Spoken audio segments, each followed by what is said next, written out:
New York City, home to the greatest number of older-aged people in the USA. After 2 years of isolation, they're back looking for love. I'm bored. I want physical. I want interaction. I want to feel. I want my be felt. Shaking off their frail and vulnerable image, they're navigating dating and sex on a renewed quest for intimacy. So this is your bachelorette pad? This is the bed that makes me not a bachelorette. But anyway, whatever your mind can come up with, it's too clean. So, are we ready, gang? Start talking. Does the idea of casual sex terrify on some level? I guess my only anxiety would be that I would worry about my performance, I guess. And it's very easy for people to be critical of a guy, right? With studies suggesting people aged 65 to 80 are having better sex than the young, I've come here to find out what it's like to date post-pandemic and post-middle age.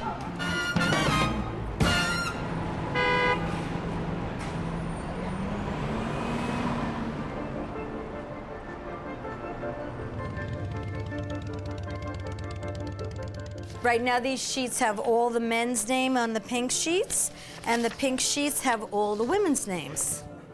This is Gail Adams. She's been running speed dating events in New York City for 14 years. Put the woman on the inside, men on the outside. Mostly aimed at those under the age of 40. Today's event is for those aged between 57 and 72. And so what is the turnout generally like for this age bracket? This age demographic, when COVID hit, was like freaked out. Okay, they were done. They were like, I'm out of here because I'm gonna die because I'm over 60 and I can't get COVID.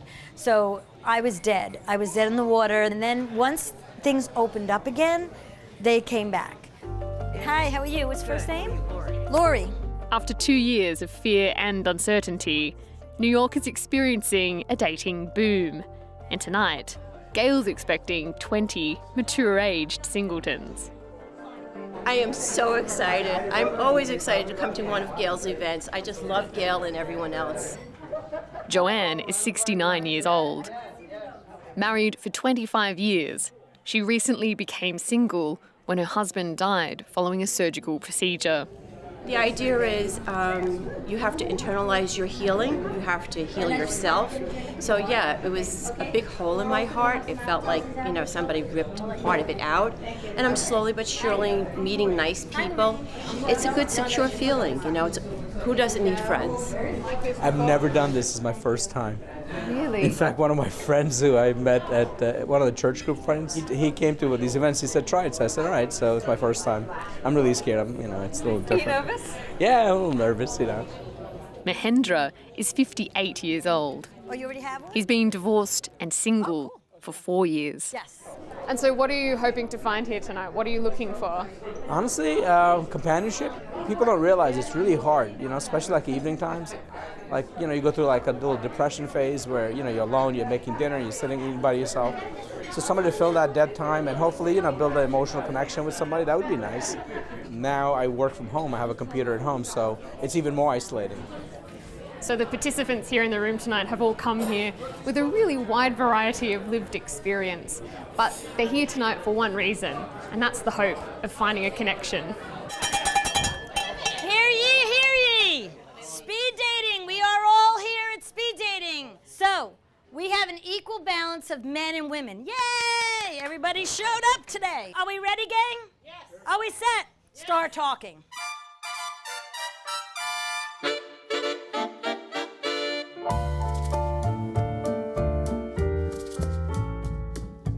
Despite months on end with almost no physical contact, attendees have just 7 minutes to make an impression before swapping partners. If you're not going to have kids, I don't see any reason to get married. But I agree with you. I think one needs to be committed to a relationship.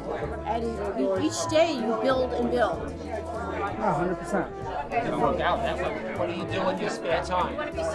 Still working? I have a son, he's 35, he's not married, I'm waiting on that. I would like to maybe have a grandchild, but unfortunately it hasn't happened yet.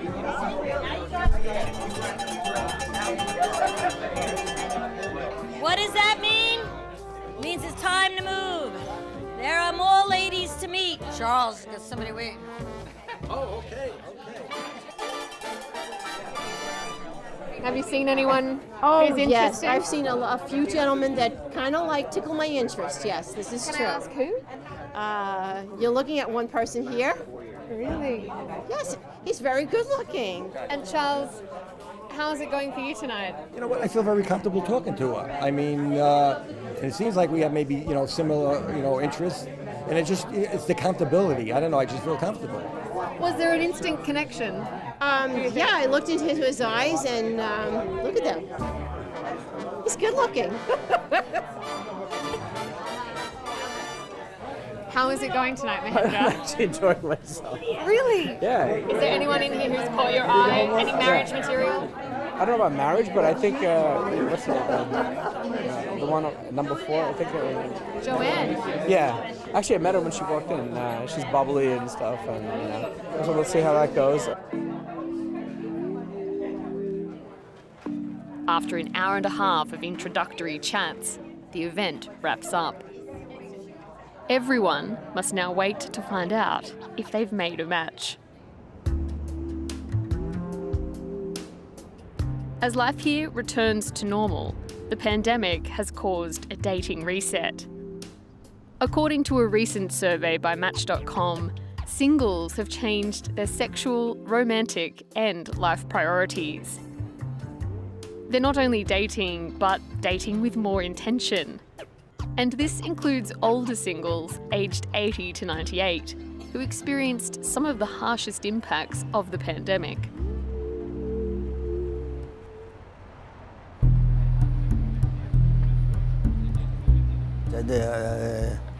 疫情嗰個時候感覺孤獨咧，嗰啲有成6、7個月未出過街咯。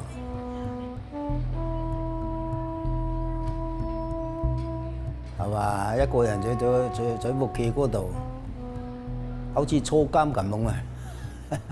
即出門得，係嘛？即日聽到嗰啲救護車響喎，V 條響喎，係嘛？一個人你更加孤獨啦！你一個疫情啊！ Mr. Chung is 80 years old. Living in the heart of New York's Chinatown, he's surrounded by millions, but he spent months during the pandemic afraid to step outside. Like many in his generation, this isolation was also compounded by grief. 我同我以前嗰個田妻1983年結婚嘅，2016年佢都過咗身，一跪落個地下佢咁樣落醫院咁樣，2個禮拜過身。佢過咗身以後咧，我都好痛苦嘅，好唔慣啊嘛，係嘛？咪諗以前嗰啲。 有時啲胡思亂想諗咧，乜嘢都諗啊，諗住以前嗰啲兩個人嗰啲生活，而家淨係自己家有一個人顧思思，有咩事都冇人商量咯，即係咁。Now Mr. Chung is a widower, and reconnecting doesn't come easy. 咁梗係有啦！你後生嗰時候有女朋友嗰時候，着靚啲衫啊，梳好啲頭落，係嘛？照下嗰啲鏡啊，係嘛？佢行到嗰啲都精神啲啦，係嘛？你第一次落女朋友係嘛？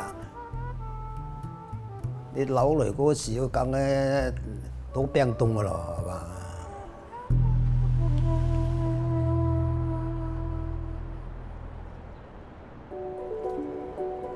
This experience of isolation is a big reason for the older generation's renewed search for love.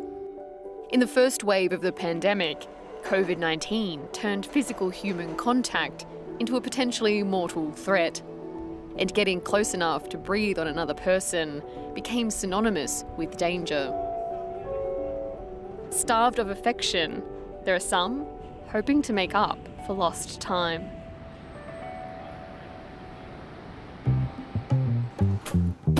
Hey. Hello, Hattie. Hi, honey. How are you Hi, doing?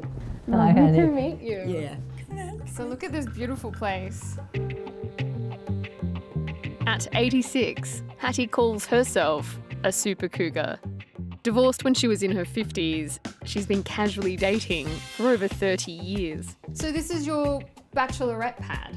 Well, I hate to think of it that way, but it is. Well, this is the bed that makes me not a bachelorette, but anyway. Really? Tell me about what happens on this bed. Oh no, honey, it's everything. Whatever your mind can come up with, it's too clean. She has kids and grandkids, but Hattie says she still enjoys a very active sex life. In the drawer next to the bed, I happen to have a supply of condoms. I have a crystal dildo. I don't like plastic. I have tit clips. I've never used a tit clip before. What do you do Well, with you that? are still alive, honey. We have hope for you. You put them on your nipple, like this, like this, and then you could pull it to stimulate you. So I'm both cursed and blessed with a powerful sex drive, and it's wonderful. What does it give you? Oh my God, the nakedness, skin on skin, every pore in my body explodes with life. Because it's life, darling. It's the most important thing in life. It's flower gardens, it's rainbows, it's thunder, it's lightning, it's the ocean, it's everything to me. A 2018 survey by the University of Michigan found 40% of people ages 65 to 80 are sexually active. Whether or not they have an active sex life, nearly 2/3 of older adults said they're interested in sex. And more than half say sex is important to their quality of life. But for Hattie, this was all unravelled by the pandemic. Because of the pandemic, everything has changed. Hello, dear. The pandemic changed it because of illness, sickness, viruses.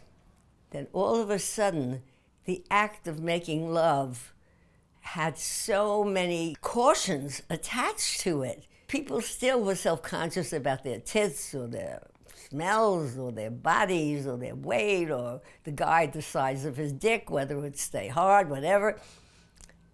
But when you add virus to that, we're talking life and death, and it takes away a lot of the abandon. But I'm bored. Because I want physical, I want interaction, I want to feel, I want my be felt. Thank you. So I wasn't gonna fuck. Too dangerous during the pandemic. All right. Hattie, nice to meet you. Pleasure to meet you. Welcome to Raise. Thank you. Welcome. Thank you. When she was married, Hattie says she and her husband had a very healthy sex life that lasted 25 years. As the city opens back up, she's looking to find this again. Because I was married and because I had my husband in bed, fucking twice a day for years, that's what I wanted again. So I still want a man. I still want something like my husband, a steady dick.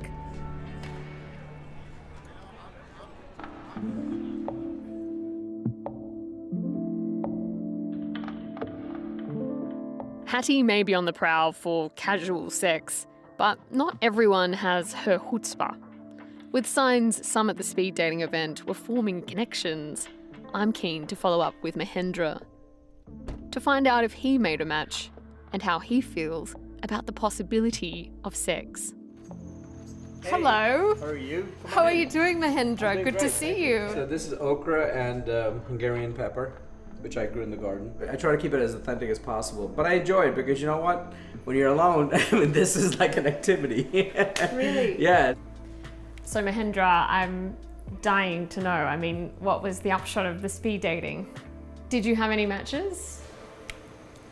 So I met one woman. We had drinks, And then I met another woman, and we met for drinks also. And that was interesting. Interesting in what way? I got a little carried away at the bar, I guess. Did it? Yeah, but it was fine. What did you make out? Yeah, basically, which I've never done. I have to tell you, in my entire life, I've never met somebody at a bar and like did that. She was left with like a sort of a teasing, text message, a little bit sexually provocative, I guess. Really? Yeah. So I just said, I'm still thinking about what I'm going to do with that. And why haven't you taken her up on her offer yet? Oh, like you mean like just to have sex or something? I probably could have. It's been a while, I'm just saying. That's an interesting question. I have been told that I probably should, but I don't know. I don't know why I haven't pulled the trigger on that yet. Yeah. 4 years since his divorce, 2 of which were spent alone in the pandemic. I'm curious to know if this has caused any anxiety. Go. Does the idea of casual sex terrify on some level? Or like, do you feel anxiety around that? I guess my only anxiety would be that, I would worry about my performance, I guess. Like, maintaining your erection, I guess. I don't know. Like, performance in bed, like, things like that. You worry about it. Like, you think about it, right? And it's very easy for people to be critical of a guy, right? At the end of the day, the absolute, pressure goes on a guy because he has to maintain an erection, right or wrong? Or how long am I going to be able to keep it up? Or like, and what about after the whole thing? At the heart of Mahendra's reluctance, it's not just performance anxiety.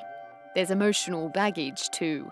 That comes up. Yeah. And that's the thing. Like it's people don't realize the damage a bad relationship can do. It's like PTSD, right? When you go through a lot of crap in your life, it affects you. So when I'm with a person in my marriage, like there were some things that were said that were not nice. Let's just put it that way. Those memories come back, like when you're with somebody else, right? And it affects like the way you perform or how it would be with somebody else. It really does. It's very traumatic. But Mahendra hasn't yet given up on the idea of intimacy. And I thought about that, and then I asked myself a simple question, like, if you're a kind of person who wants to enjoy all the flavors of life, like, to me, being in love and being intimate is something that I never really had. So before I die, I'd like to have that.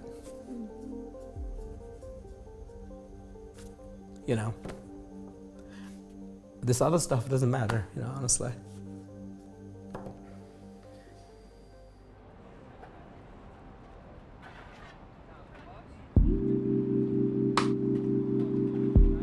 Mahendra isn't alone in feeling this way.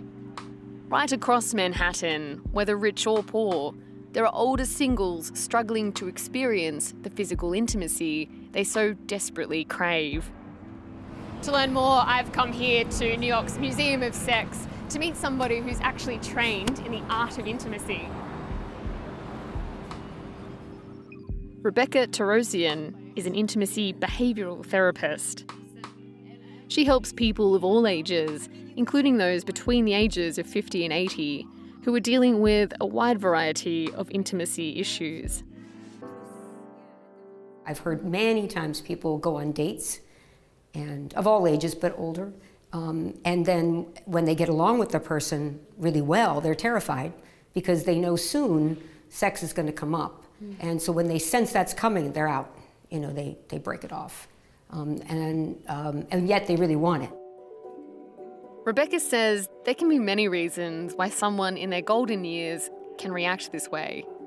How exactly does aging change or impact the way we express intimacy?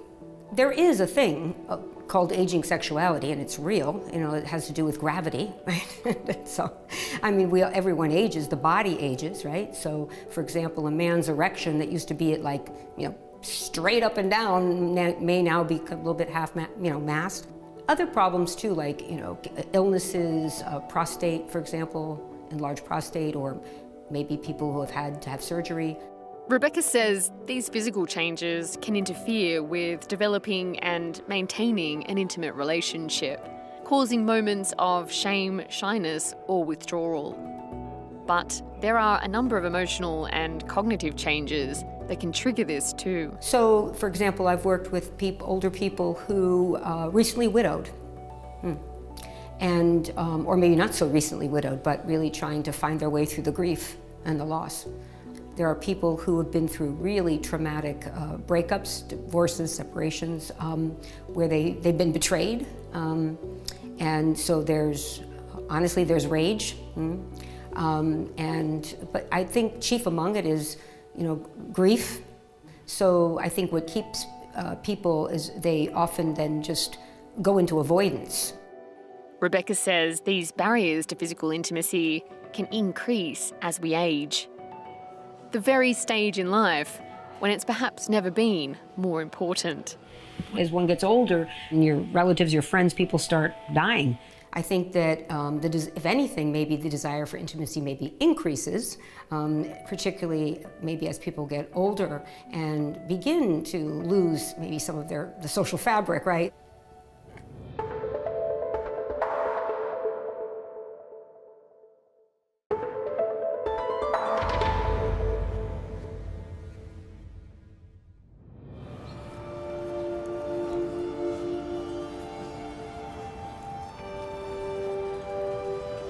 Grace.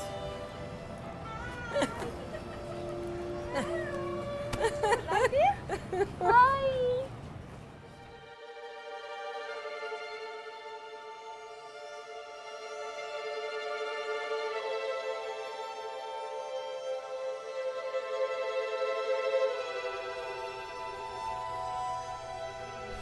As the body gets older, it still wants sensation. Like babies, held, oiled, all that. My body wants to be contacted. It wants sensation. My skin wants to be oiled and brushed and touched, and I'm receiving that love. It's care. Oh la la, sexy body. And the sexy woman. Back with Hattie, she's still determined to find a younger man to satiate her sexual desires. But I'm curious to know if her search is prompted by more than just a thirst for pleasure. Do you ever experience loneliness? Oh, constantly. I experience loneliness constantly. When you, me, desire intimacy as much as I do, when you don't have it, you really feel something major is missing from your life. Just when I don't have it, I can admit it's painful. When does the loneliness hit for you, and what does it look like? Well, I'll give you a perfect example. I'm going to be lonely after this interview. Because what happens is the closeness that I feel with you and with the cameraman, it's intimate. So when it's over, I'm going to feel lonely. Deep down, I sense Hattie is a romantic. And what she's really looking for isn't so much as sex, but committed intimacy and love. I lost the angel who gave me summer the whole winter through. I lost the gladness that turned into sadness when I lost you. That was written by Irving Berlin in 1912, and the romanticism of that to this day makes me tear up. That's love. I think you're a little bit of a romantic, I am Hattie. very much of a romantic, totally a romantic.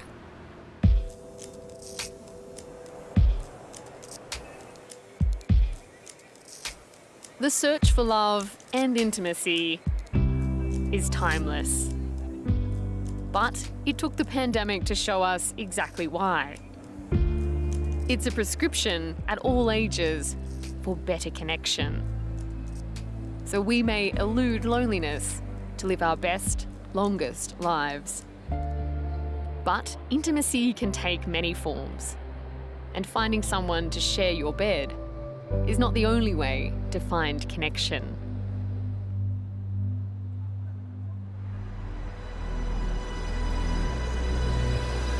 我克服高度，好似有前嗰啲1年到以前嗰啲疫情淡啲嗰時候，我出街出呢度就行呢條 division 街嗰時候，碰到嗰個新豐嗰個隔離嗰個舞廳嗰個老闆啊，阿明啊，隔離嗰個新豐啊跳舞嗰個老闆咧，佢話我哋開咗門咯，你入嚟跳舞啊咁樣。咁樣去嗰度玩啊，咁咩開心啲都咁樣邊個？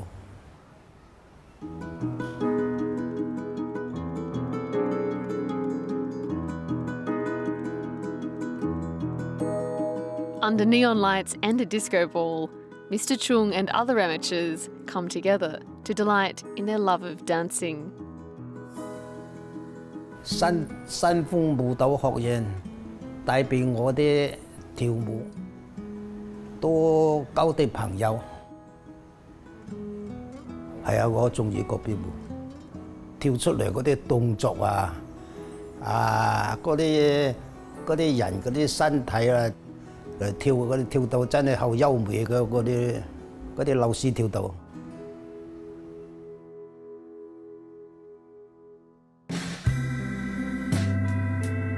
Where there is a tangible sense of community, there is also a place to feel less alone. And like countless other older-aged singles, together, they're not hesitating to make the most of the time they have left. 我跳舞嗰陣時咧，我係唔記得任何嘢，我唔記得我個年齡，又唔記得我自己係有幾多煩惱，咩嘢都唔記得晒㗎啦。 除咗跳舞，好多人都係同我一樣咁樣，都係咁嘅感覺，所以佢哋都每個禮拜嚟嘅。Mr. Chung, you're a very good dancer. 係，但係玩下你係夠嘅啫，運動下你。啲跳舞啲普通大家識得嗰啲朋友係嘛，跳得。 大家比較合得嚟嗰啲跳舞嗰啲心情咪好啲咯，係嘛？我而家嗰啲心肺我都好愉快。